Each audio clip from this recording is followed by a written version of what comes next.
Thy medicine shall be thy food. A few days back, I met Mr. Hari, who looked quite sad. On being asked, I got to know that on one hand, he was suffering from anemia and other deficiency disorders, and on the other hand, he was obese and had diabetes. The doctor treating obesity and diabetes advised him to exercise and diet, but his iron and calcium deficiency acted as a hurdle. This case made me dive deep in finding answers to the question, is there any food that can address multiple health issues? Something that can work upon obesity without compromising the nutritional needs of the body? Good morning everyone. I am Koila Chatterjee from Alur Public School, present before you to share my views on the topic. Millets, a superfood or a diet fad.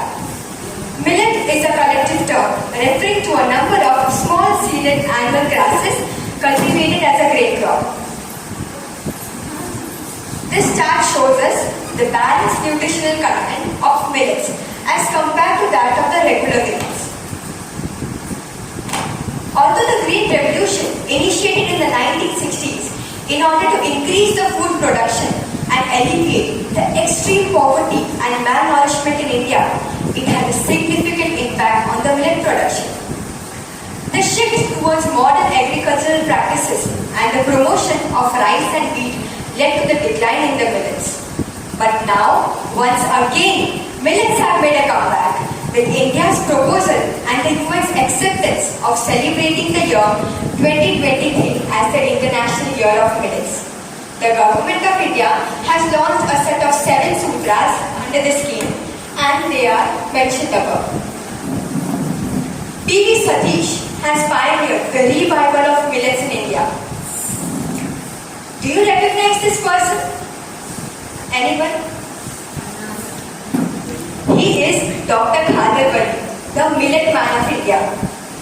He has been awarded the Padma Shri this year for his work in reviving 5 kinds of disappearing millets, and he named them Shri Dhanya, which means wealthy grains.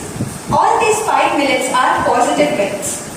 Another significant contributor is Lahari Bai, who belongs from the Baiga tribe and has been named as the Millet Queen of India for her work of building a seed bank of over 150 rare millets of India. But why is there a need to revive millet cultivation? Let us see this at various levels. At an individual level, millet consists of a lot of compounds that immensely benefit our health. For example, the ferulic and phytic acid present in millets stimulates the wound healing process and lowers the bad cholesterol. Phenols and tannins are known to inhibit the cardiovascular diseases and decreases diabetes. Lysine and proline can create collagen in the body, thereby leading to improving the elasticity of the skin. No wonder our grandmother millets are not input intensive. They are resistant to pests. Continue. Well, now let us see some of the benefits to the farmers. Millets are not input intensive. They are resistant to pests, diseases, climatic stress, and are also photoinsensitive. What are the benefits at the global level? Millets, India is the largest producer and the largest exporter of millets all over the world. As the demand of millet increases, more number of business opportunities are also being created for the entrepreneurs. Then, what are the benefits in the environment? The cultivation of millets actually aids in the mitigation of the recent climate changes, as the cultivation of millets is actually reducing the concentration of carbon dioxide. I remember a quote, the greatest enemy of truth is often not the lie, but the unrealistic myth. Now let us see some of the myths associated with millets. Myth number 1.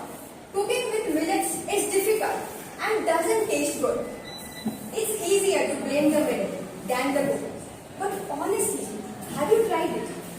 It's easy. Just use your usual recipe, substituting for millets in the place of rice and wheat, and see how healthy and tasty your food becomes. Myth number 2. Millet is just a new craze. Millet seems to be a new trend, but in India, millets have been mentioned in the oldest Yajurveda texts. Myth number 3. Millet causes thyroid dysfunction. Some of the rural communities in India consuming millets at a regular basis do not have any reports mentioning enteric burden. Myth number 4. Millet is poor man's food. Yes, it does provide nutrition to a farmer engaged in a lot of strenuous activities, but is equally important and nutritious for people suffering from lifestyle diseases, which has become such a frequent issue. As the saying goes, practice before you preach. I have also started including millets in my diet. Lastly, I would like to say that balance is the key to healthy eating.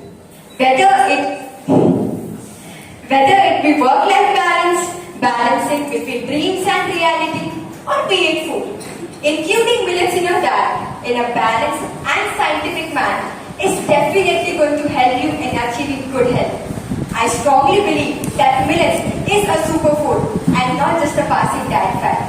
Thank you, and I wish you all a healthy and happy life ahead.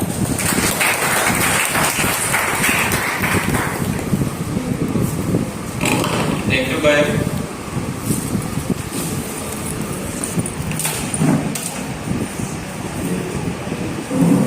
Your name is Kyle. Oh yes. I just wanted to know, you mentioned that it helps in utilizing more carbon dioxide and prevent the environment. How does that happen? So when the millets are growing, actually they use the carbon dioxide for producing glucose. What happens in the other crops is they also combine with oxygen and carbon dioxide. But in the case of millets, they make optimum use of carbon dioxide, thus aiding in the mitigation of the risk of climate change. Any specific name for that process that they avoid using oxygen other than?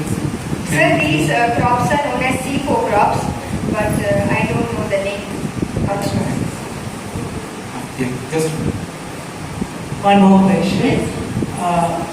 Once the plant produces the glucose, how is it stored in the plants? Ma'am, once the glucose is produced in the plants, it is stored in the form of sucrose. Thank you. Thank you, ma'am.